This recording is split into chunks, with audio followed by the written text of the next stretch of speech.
jumpa doktor lah tengok saya dah demam ni, demam denggi. Yelah tu, ke kamu nak pergi mana ni? Kamu rayap kamu ni.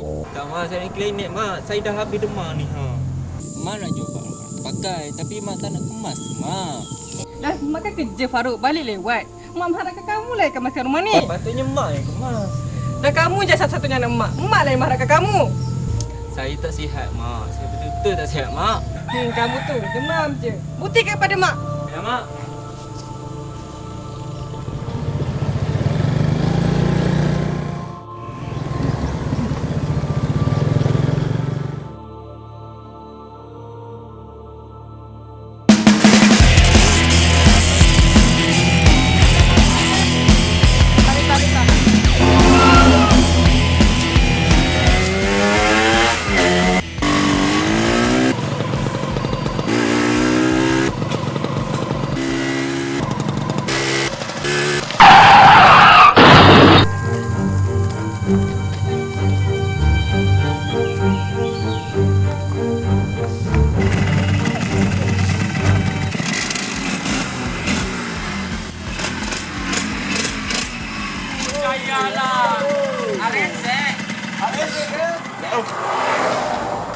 Rasa dia nak setting motor dia. Aduh.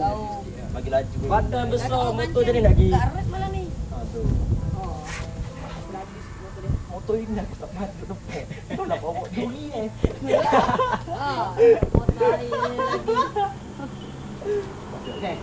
Kau kata tak boleh pula.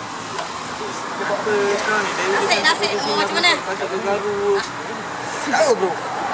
Apa memang aku pun tak tahu kenapa ni. Rasa gatal macam. Aduh. Teruk ni sama macam aku dah teruk kan. Ya. Sebab kita jumpa doktor.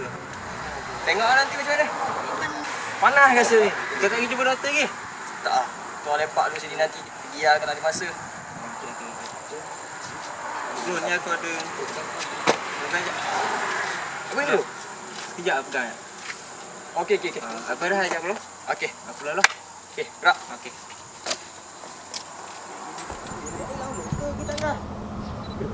Aduh. Gerak lu ah, weh. Balik Zek. Balik ah. Orang nak buka duri ni. Abang aku tak sihat lah. Aduh. Member tadi tak datang. Tak sihat lah kena makan durian dia. Baik-baik tu. Ha? Cepat ni.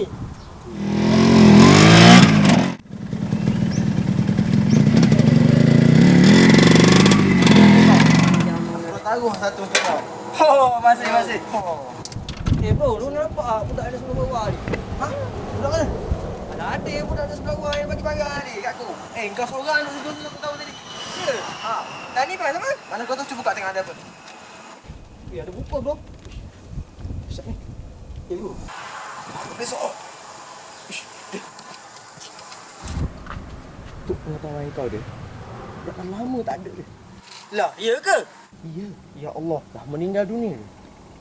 Lepas tu ni siapa bagi aku? Mana aku tahu?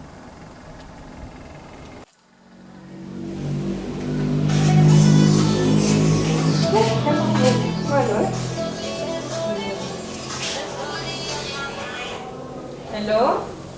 Halo, Assalamualaikum. Salam. Ni Cik Na ke? Ni saya Zek. Cik Na ada barang spare part komputer motor tak? Nak kau kereta? Kejap macam cahaya Oh, okey. Saya ada kat depan rumah Cik Na ni. Cepat sikit Cik Na. Banyak nyamuk Cik Na. Aduh. Zek! Moncik rasa tak ada kereta ni? Ah, tak ada. Tak apa. Okey.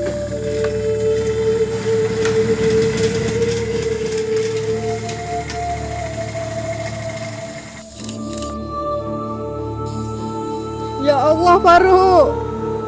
Mak minta maaf. Maafkan Mak Faruk. Mak nyesal. Mak nyesal yang kata-kata Mak Faruk. Mak minta maaf.